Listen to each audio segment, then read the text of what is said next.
America's government has been shut down for weeks, the longest in history. But now, there's finally a breakthrough. Senators in Washington have just voted on a deal that could bring the shutdown to an end. What's inside this deal?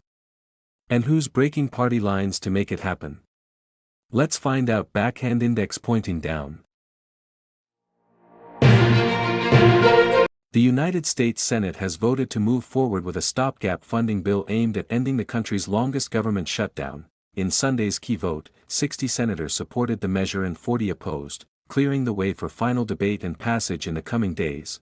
The bill would keep the government open until January 30th, funding essential programs like food aid and the legislative branch. However, it does not guarantee healthcare subsidies under the Affordable Care Act, something Democrats have been fighting hard to protect. Despite that, several Democratic senators, including Dick Durbin, Tim Kaine, Jeanne Shaheen, Maggie Hassan, and John Fetterman, crossed party lines to back the plan, joining independent Angus King of Maine.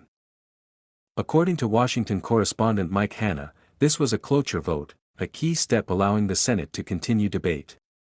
Once this passes, only a simple majority is needed for final approval, meaning Republicans likely have the votes to push it through. Democratic leader Chuck Schumer said he couldn't support the deal in good faith because it leaves healthcare protections uncertain. Meanwhile, Bernie Sanders called it a horrific mistake, warning Democrats not to compromise too early. If the Senate passes the bill, it will go to the House of Representatives and finally to President Donald Trump's desk for signing, potentially ending the historic shutdown that's left thousands of federal workers unpaid. Will this deal finally end America's longest shutdown, or spark a new political storm? Stay tuned, this fight isn't over yet.